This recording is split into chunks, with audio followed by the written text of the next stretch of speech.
guys, welcome back to my channel. So today I am doing another monthly book favourites. I think that's what I called it, I can't remember. Books I've read in the last couple of months. So I did January and February last time and I'm super behind on these monthly videos, so I'm doing March, April and May.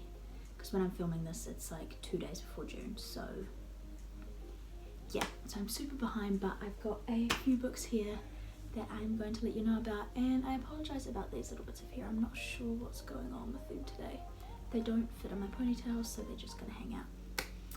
But yeah, I hope you guys are enjoying all of my videos. I am getting back up and running again. I've got so many exciting video ideas, and quarantine has just made me more motivated to do videos, so I'm super excited. And yeah, let's just get on with the video.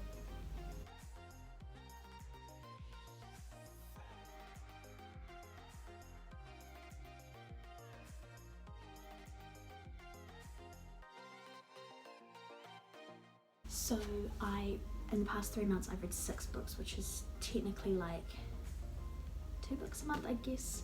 I'm halfway through another one, which I'll show you at the end, but I only have 5 books here with me because one of the books I read was actually my cousin's book, and I'll insert a picture here of what it looks like.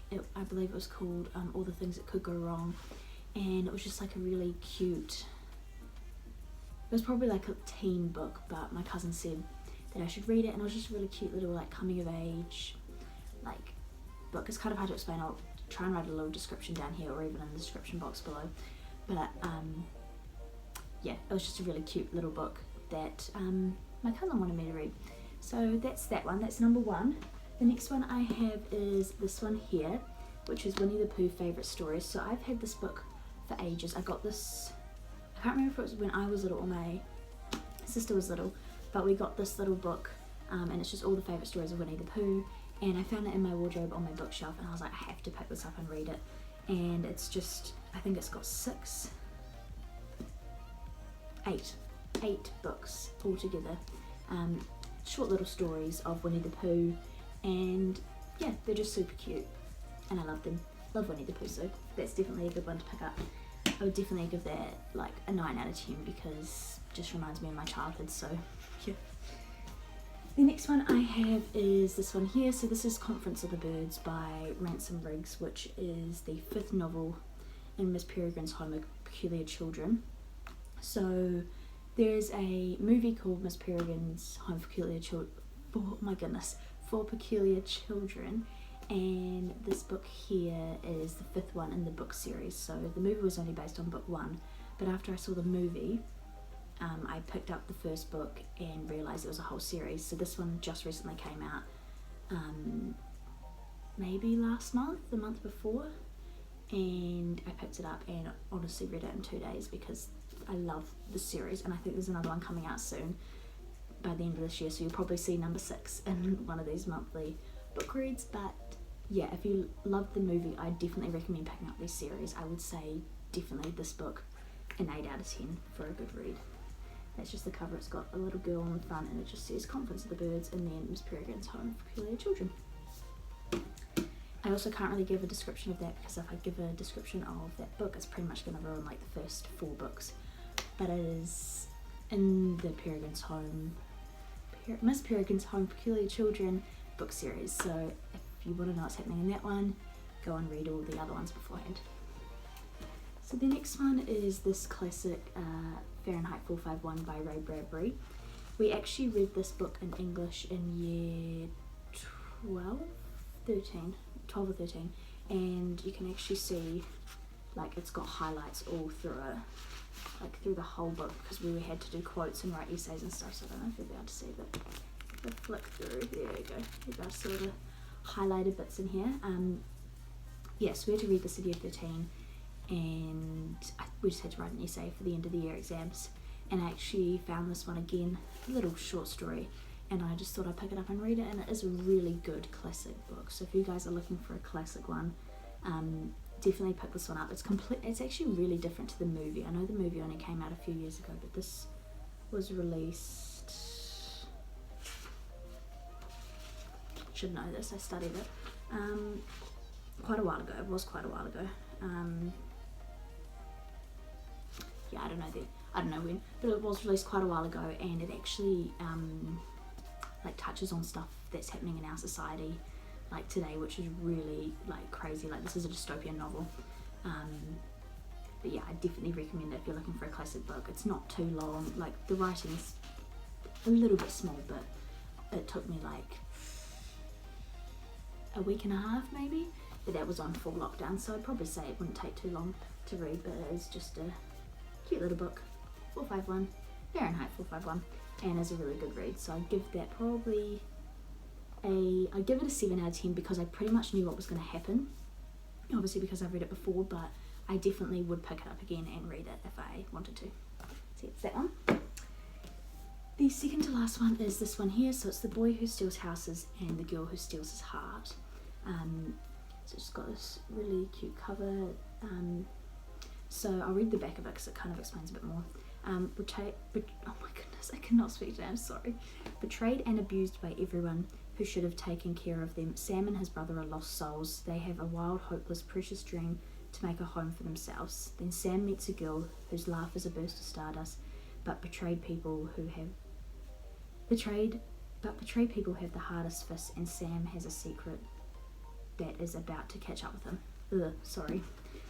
Yeah, so this is pretty much overview about a boy called Sam and his brother who have had a really rough childhood and have left home, run away, and are trying to, they have a dream of owning their own house together. So they're all just troubled teenagers, and Sam meets this girl and falls in love, but they meet on circumstances that aren't probably what they should be. And yeah, so it's just about a book of falling in love and trying to figure out your situation, coping with everything that is wrong in this world. But yeah, that is that book, and I would definitely give it a 9.5 out of 10. Like, this book, I cried. Again, I cry in most books, but I cried in this book, and it's just so like touching and so cute, and I love it. So yeah. And my last book, sorry, that I've read is What If It's Us. And this book is so cute. This would have been this is my favourite book that I read out of the past 3 months. And so it's about these two guys, Arthur and Ben.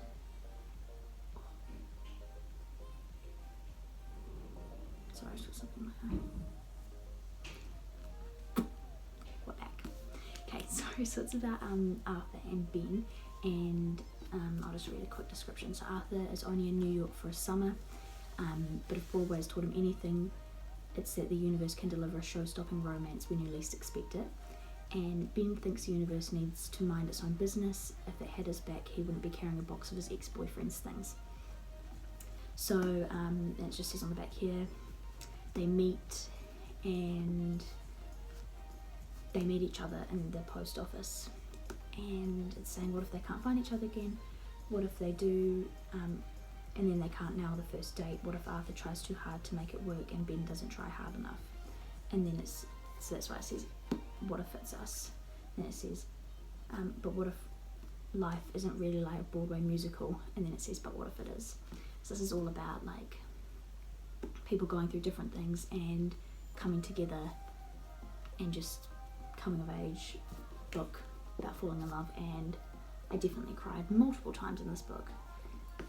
As you can tell, I'm a crier. But yeah, this book is so cute. It's got one of those like things that says, it's a sign that says, want to give us a second chance, and you pull it off and it's got a number on it, phone number.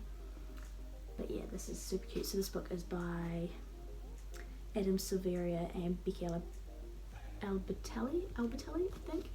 But yeah, that is that book, and I am definitely very much excited to reread this again when I have the chance. I have like 4 other shelves in my wardrobe though that are filled with books, so I need to read those first before I get back to one of these. But definitely this one.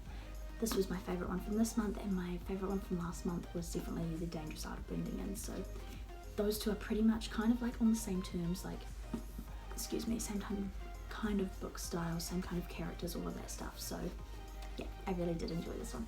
So the last one I have is one that I'm actually halfway through reading at the moment, so I won't be able to give an overview of anything just yet, but It's called Indigo Blue and it's by Jessica Watson. So Jessica Watson is actually the youngest person to sail non-stop and unassisted around the world. So she wrote this book about Alex, who has moved to a new town and lived with her auntie, and it's just saying that she's new, and it says ever felt like a fish out of water. She loves sailing and she finds a boat, and her job, her task, what she wants to do is to redo this sailing boat and get it all done up and running again. So I'm like, I don't know if you can see that, but I'm only like a few chapters in, so I haven't really got too far yet, but it is a really good book and I am super excited to read more. But I will definitely update you that on the next monthly reads. I do believe I'm going to try and do this every 2 months, so I think that I've done May, I'll do like a June and July one, because I feel like I can only kind of get through like 1.5 books a month, depending on how much I read, I guess. But this week I am going back to work because we are in level 2 again in New Zealand, so back to work, so it means less time reading books, but I can't wait to finish reading this one, and I will keep you guys updated. So that is all, that is all the books that I have read in the past 3 months, which I'm actually really pleased with myself, like obviously other than this one, but these ones here, I'm really pleased with myself that I've actually read all of these books, because I think I've only read 5 books, like last year I only read 5 books in total, if that.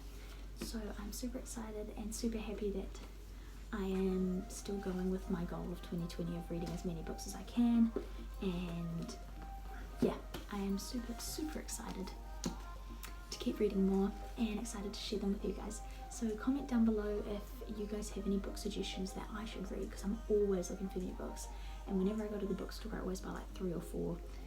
Insane, but I just love buying new books and reading books. But yeah, I hope you guys enjoyed this video, and I will see you next week with another one. Bye guys.